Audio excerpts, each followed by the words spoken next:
Hello बच्चे, आज आप सभी को अपना YouTube चैनल ज्ञान विज्ञान रिसर्च सेंटर में स्वागत है। आज हम लोग 10वीं क्लास के भौतिक विज्ञान में एक बहुत ही महत्वपूर्ण प्रश्न को समझेंगे। वह है जूल का नियम। यह प्रश्न मैट्रिक बोर्ड परीक्षा के लिए काफी महत्वपूर्ण है। क्या होता है जूल का नियम? आइए बिल्कुल सरलता से समझेंगे।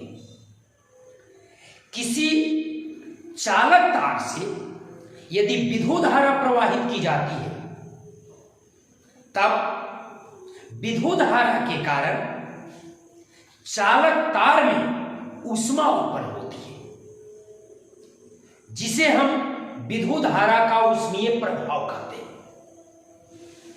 अब इस विद्युत धारा के ऊष्मीय प्रभाव पर जूल ने 3 नियमों को व्यक्त किया, और जिन 3 नियमों को व्यक्त किया उसी नियम को जूल का नियम कहते हैं।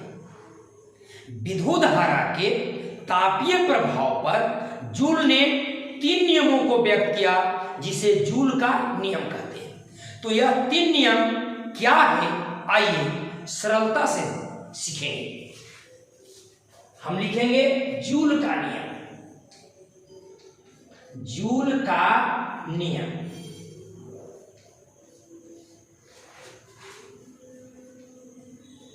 विद्युत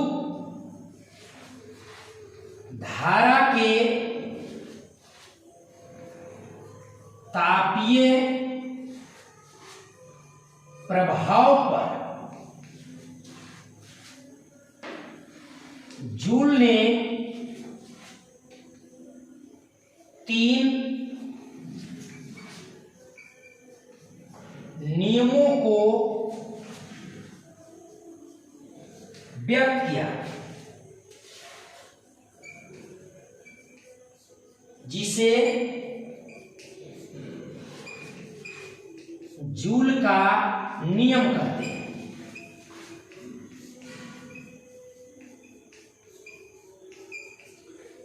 जूल ने ही विद्युत धारा के तापीय प्रभाव पर 3 नियमों को प्रकट किया, व्यक्त किया, इसलिए उसके नाम पर ही इसको जूल का नियम कह दिया गया। तो क्या पहला नियम में क्या कहा, दूसरा नियम में क्या कहा, तीसरा नियम में क्या कहा, आइए तीनों नियमों को बिल्कुल सरलता से समझते हैं। पहला, विद्युत धारा का नियम। जूल ने विद्युत धारा के संबंध में एक नियम दिया, और उन्होंने बताया कि किसी नियत प्रतिरोध वाले चालक से नियत समय में उत्पन्न ऊष्मा उस चालक से प्रवाहित होने वाले विद्युत धारा के वर्ग का समानुपाती होगा। यदि प्रतिरोध और ताप को नियत रखा जाए, तो ऐसे कंडीशन में चालक में विद्युत धारा प्रवाहित करने से जो ऊष्मा उत्पन्न होगी, वह ऊष्मा का मान विद्युत धारा के वर्ग का समानुपाती होगा। पहला नियम में हम लिखेंगे, किसी नियत प्रतिरोध वाले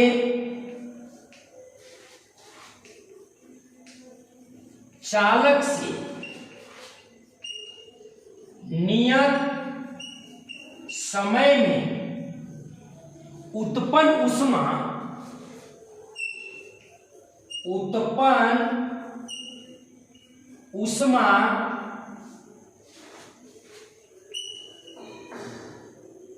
विद्युत धारा के वर्ग का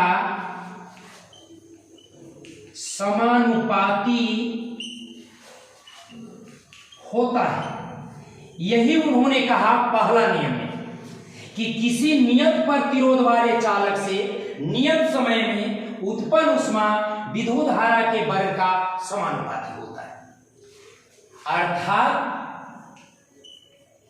अर्थात H जो है वह समानुपाती होगा I स्क्वायर का, जहां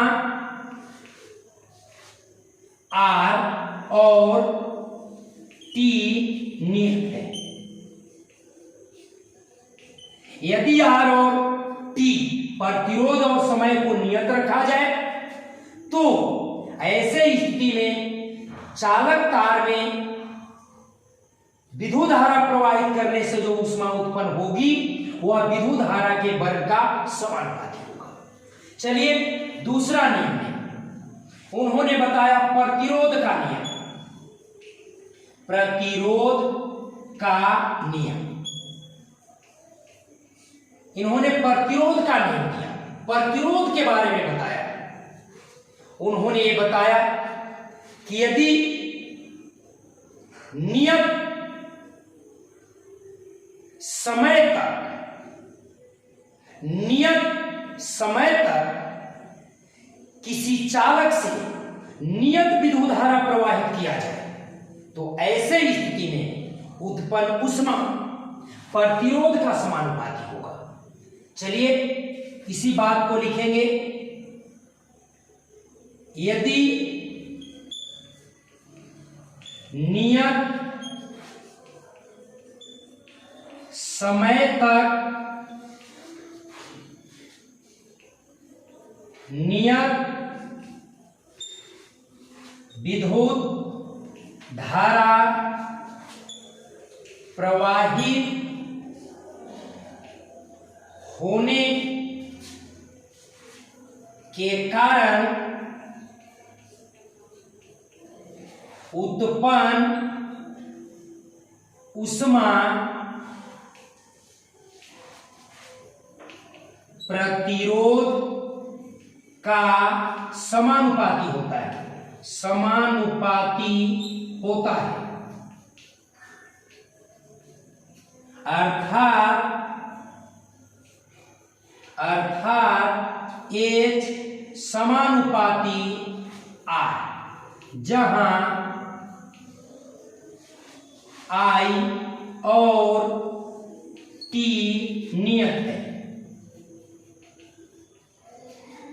प्रतिरोध के नियम में हमने सीखा, प्रतिरोध के नियम में उन्होंने बताया कि नियत समय तक, यदि नियत समय तक नियत विद्युत धारा प्रवाहित अगर किया जाए और उसके द्वारा जो उत्पन्न ऊष्मा होगी उसका मान प्रतिरोध का समानुपाती होगा। अर्थात H समानुपाती R, जहां पर I और T नियत होती है। चलिए तीसरा नियम है, तीसरा नियम है समय का नियम। समय का नियम, जूल साहब ने समय पर एक नियम बनाया और उन्होंने बताया किसी नियत प्रतिरोध वाले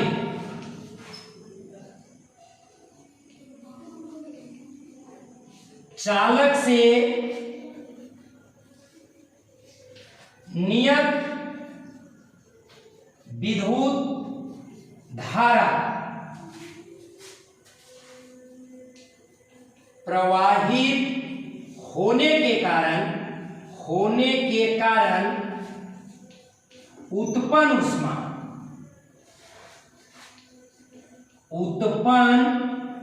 ऊष्मा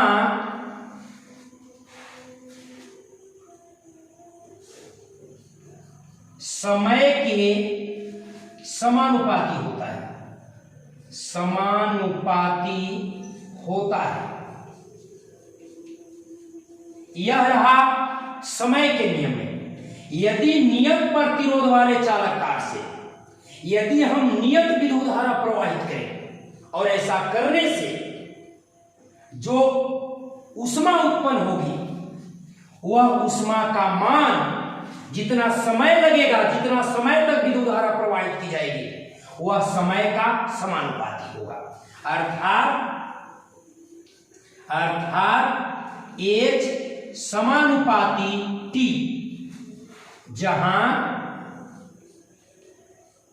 I और R नियत है।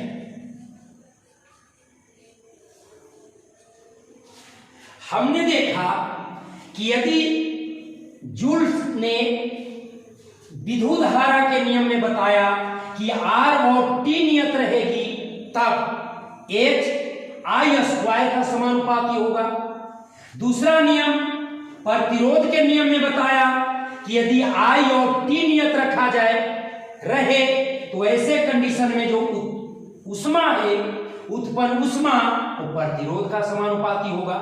समय के नियम में बताया कि यदि I और R नियत हो तो ऐसे स्थिति में H ऊष्मा जो है वह समय का समानुपाती होगा।